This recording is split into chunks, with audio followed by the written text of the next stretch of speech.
안녕하세요. 지지율 조사 하나를 만드는데 과연 돈이 얼마나 들까요? 리얼미터뿐 아니라 작은 그런 규모의 지지율 조사가 몇 개 있는데 대부분의 경우는 삼성을 비호하느라고 그런 것들이 존재하지 않나 그렇게 생각이 드는 점이 많습니다. 그런데 이제 요 전 동영상에서도 제가 이제 올리면서 놀랍다라고 한 것이 뭐냐면요. 2018년 9월에 있던 그 대선 주자 선호도 1위에 박원순을 올렸다는 거. 박원순, 이낙연, 심상정 이런 식으로 쭉 올렸는데 그 샘플링, 그러니까 응답자 수를 보면 2,500명을 가지고 이렇게 전국 규모에서 이렇게 지지율이 높다라는 것을 발표를 했는데요. 이런 것이 왜 문제가 되냐면 여론 조작의 아주 대표적인 겁니다. 그러니까 대중을 개돼지로 만든다. 바로 이거예요. 여론 조작입니다. 선거 때는 그 부정선거 개표기, 전자식 이런 거를 이용해서 지금 한국은 부정선거를 하잖아요. 근데 만약에 그런 것도 정상적으로 돌린다고 하더라도 이미 지지율 조사를 조작으로 발표를 한다면 그 나라가 추구하는 건 뭐겠습니까? 그리고 또 앞서서 동영상에서 리얼미터가 단지 500명을 대상으로 조사를 해가지고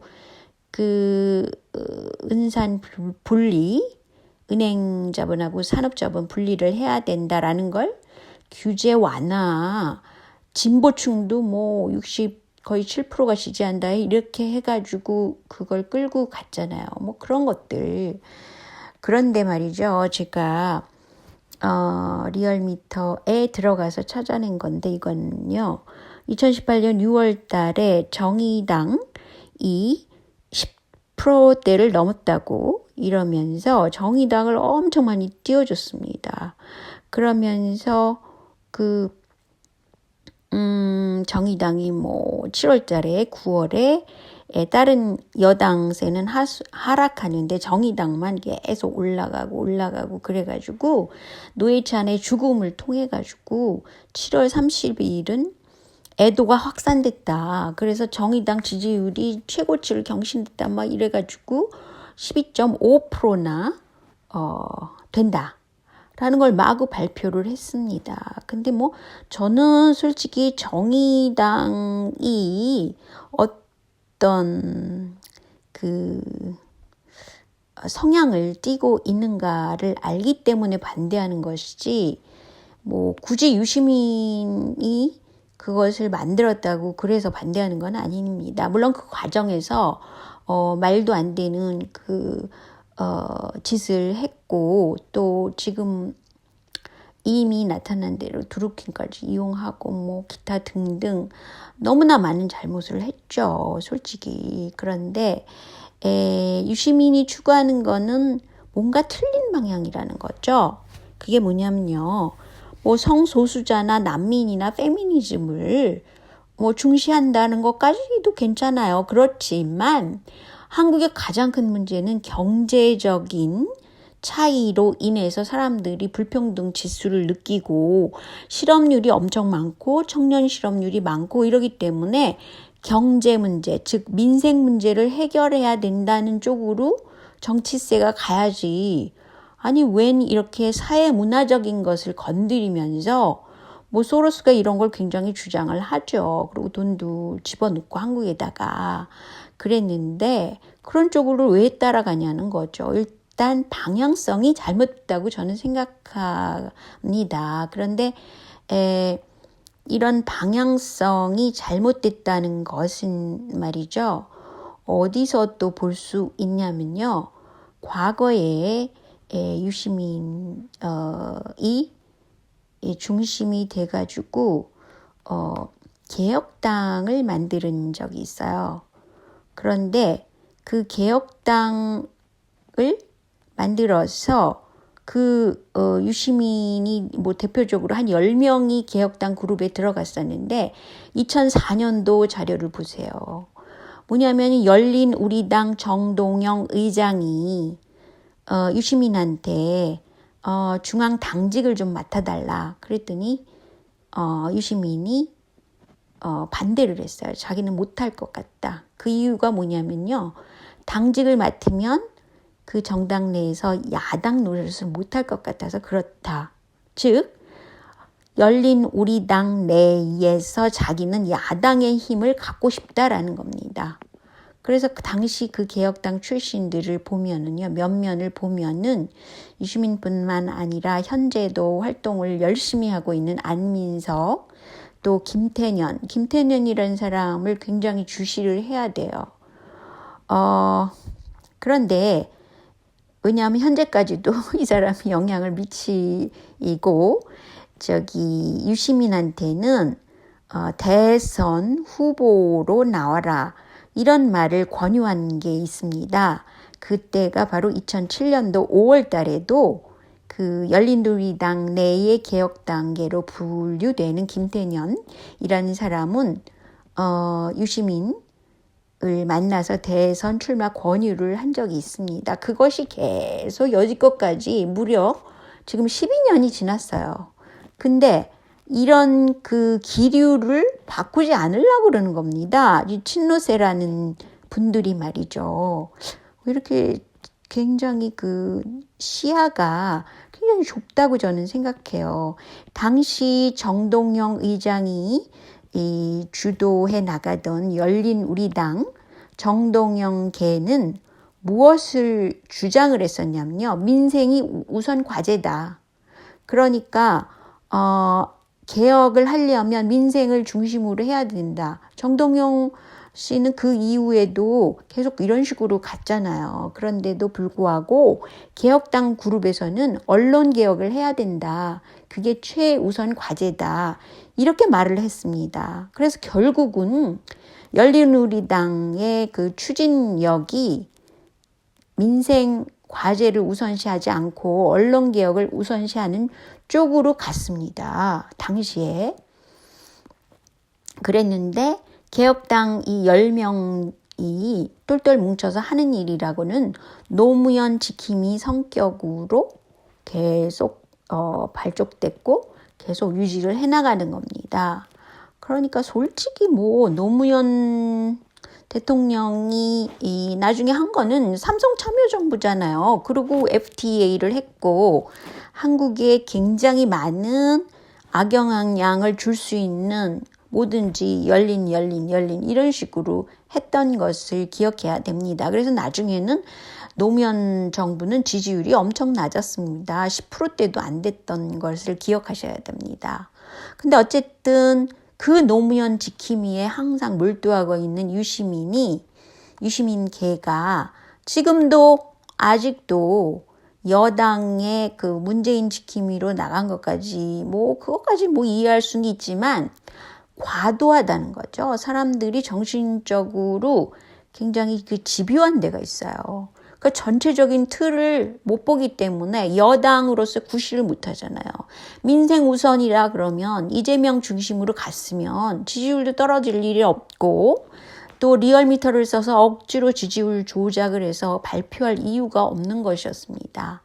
그런데 이렇게 사회문화적인 퀴어 축제에 참여를 한다든가 이런 식으로 그 소로스가 추진하는 그런 쪽의 것을 계속 열심히 하고 있는, 즉 민생보다는 문화적인 변화, 이것을 열심히 추진하는 게 유시민계란 말이죠.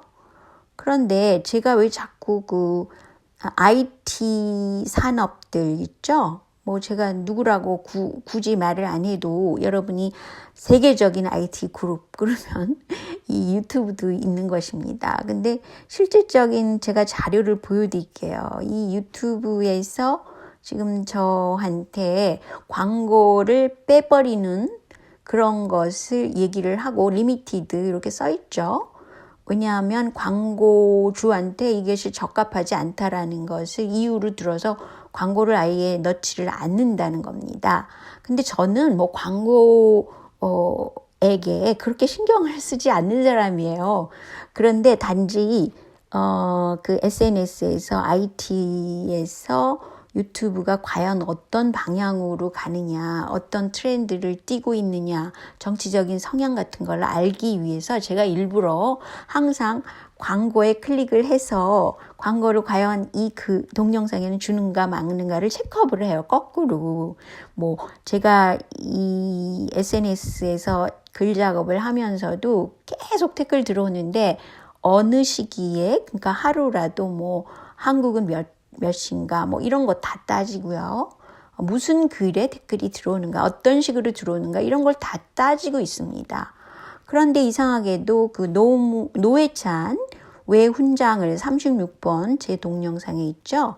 이것을 문재인 정부에서 왜 노회찬한테 훈장을 줬을까 뭐 이런 겁니다. 근데 정의당을 약간 좀 비난하는 쪽으로 갔다 그래서 그러니까 정의당이 추진하는 건 소로스가 추진하는 겁니다. 세계 통제화를 위해서. 제가 항상 생각하는 건 그런 거예요. 그러니까 광고도 안 주잖아요. 근데 뭐 이것만 있는 것이 아니고 삼성과 얽혀있는 사건 사고 이런 30번 동영상에도 광고를 주지 않았습니다. 그리고 노회찬 문제, 고인이 되었다는 노회찬, 그리고 이제 12번에서 제가 의혹을 제기를 했잖아요. 이것도 물론 광고를 주지 않았습니다. 그리고 한국 몰카 문제, 이거 광고 안 줬고요. 유시민 조카의 대마초 문제, NHK에서 왜 이창동 감독에게 뭐 그런 걸 제시를 했을까? 영화, 대마초 피는 그런 영화를 제시했을까? 뭐 그런 거를 다룬 것, 이런 거는 광고를 주지 않았습니다. 그리고 또 중요한 거는요, 일베 워마드 이런 문제를 제가 다뤘을 때도 주지 않았어요, 광고를. 그리고 페미니즘하고 미투 운동에 대해서 제가 왜 이럴까라고 이제 의문을 제기했을 때도 광고를 주지 않았어요. 즉 결론적으로 말해서는 이 유튜브도 그렇고 페이스북도 사실은 그렇고 그 지향점이 그 사회 문화적인 변화를 일으켜가지고 사람들의 인식, 문화적인 생각을 바꾸는 겁니다. 그래서 결국은 무엇을 추진하느냐? 세계를 통제하겠다라는 것을 추진하고 있는 것입니다. 근데 이제 삼성도 그런 것 같아요. 왜냐하면 이렇게 삼성 문제를 얘기를 하면 광고를 안 주는 쪽으로 하니까요. 이것은 말이죠. 누가 전화를 해가지고 저를 갖다가 이 사람은 안 된다. 이 동영상은 안 된다. 그래서 거꾸로 전화해서 그런 것이 아닙니다. 제가 봤을 때는 전혀 자연스럽게 이렇게 성향이 이루어지고 있다고 볼 수 있어요. 그러니까 이제 소로스 문제를 나중에 한번 더 다루겠는데 이렇게 뭐 퀴어 축제에 굉장히 열심히 그 퀴어 축제에 참석을 우리가 만약에 1% 전체 국민의 1%도 안 됩니다. 성소수자가 한국에서는 특별히. 왜냐하면 한국인들은 친척끼리 결혼을 안 시켰잖아요. 그래서 이렇게 DNA에 좀 특수 상황이 발생되기가 굉장히 힘든 곳이 한국이라고 저는 보고 있어요. 그래서 IQ도 높은지도 모르죠. 그러니까 그렇지만 그 유럽 같은 경우에는 그 재산 때문에 친척하고 결혼을 사촌하고 뭐 한다든지 뭐 이런 식의 것이 조금 더 일상화돼 있어요. 그래서 그 성적인 DNA 문제가 거기서 하나의 소수자이지만 그래서 자꾸 그 성소수자가 더 많이 나타납니다. 외국인들한테는 특히 뭐 유럽 쪽에서 이민 온 사람들, 미국이나 캐나다도 마찬가지지만 퍼센테이지가 한국보다 한 2배 이상 되는 거예요. 그렇지만 어쨌든 소수자란 말이죠. 근데 우리가 민생 문제나 여성 문제도 마찬가지입니다. 지금 얼마나 성폭력, 이거는 비인권적이고 상상을 못하는 그런 성 문제 사건들이 이렇게 펑펑 터지는데 여가부에서 아무 소리도 안 하고 여성단체에서 아무 소리도 안 하면서 성인지 감수성, 이라는 건 성소수자 문제입니다.